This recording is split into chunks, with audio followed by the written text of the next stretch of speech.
Hi, I'm Archana from the Mad Scientist's Kitchen, reinventing the foodie in you. Include in your diet this mixture of edible gum, seeds, and dry fruits.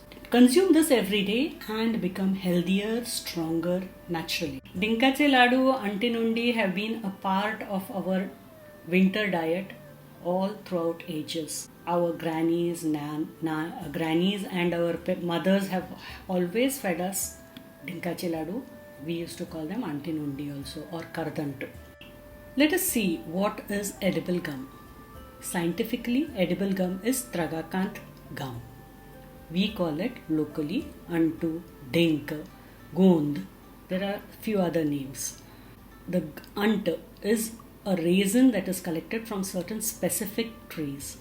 They are translucent crystals, pearly, look very beautiful, pretty. They are cooked before you can eat them.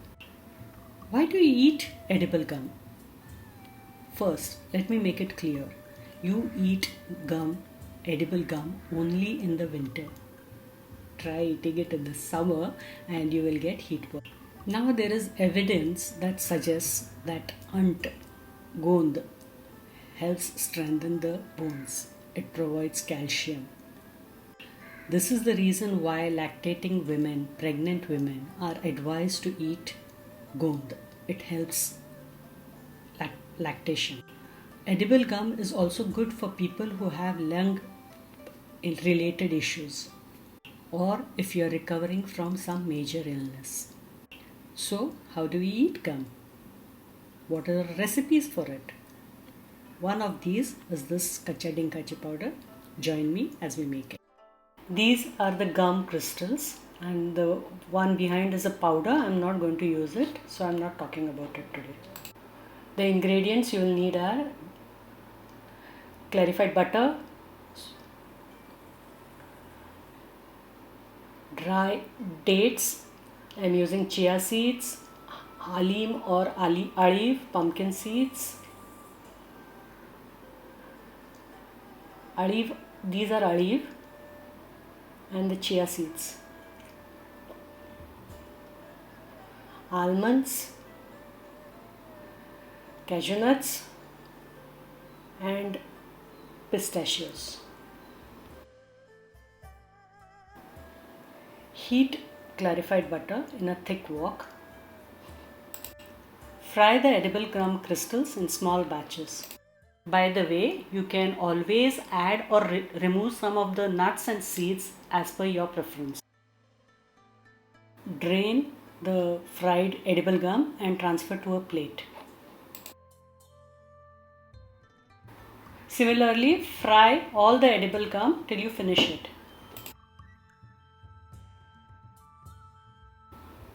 A well fried gum crystal. This is my final batch. See, there is hardly any clarified butter left in the pan now.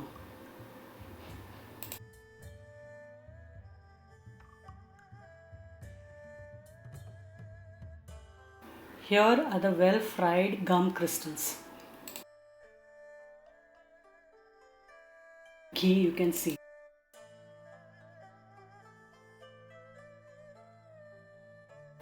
In goes the dried dates. They are called kharaik or chuare. Stir them and toast till they become a bit softer. Add the almonds and toast them too. All throughout the recipe, remember to keep the flame low. Request you to subscribe to the channel and hit the bell icon so that you get a notification every time I post. Once the almonds are well toasted, add the pistachios. Toast them similarly. You can always remove each ingredient out and toast them separately, but I prefer to do it this way. Toast the cashew nuts. Since the spoon had become very hot, I have shifted over to a spatula.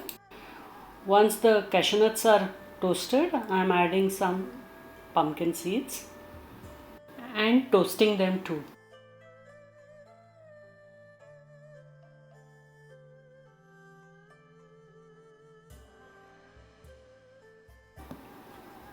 Finally, add the halim or aliv, also called watercress seeds, and the chia seeds. Switch off the flame and toast for 2 or 3 minutes.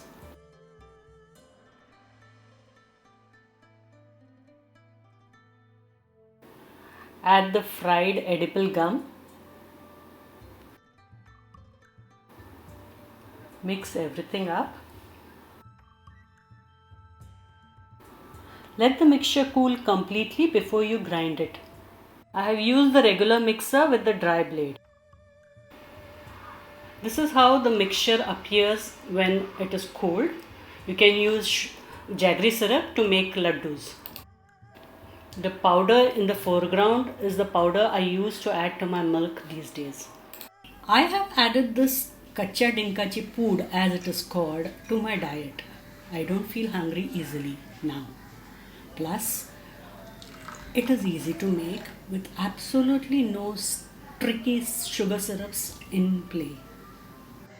This is the way the milk thickens after some time. Use it as a jelly. Add it to fruits. You can add fruits to this. It tastes very nice. Add sugar if you need. I have not added any. For simple, easy and healthy recipes, please subscribe. Hit the bell icon so you get a notification every time I post. Thank you.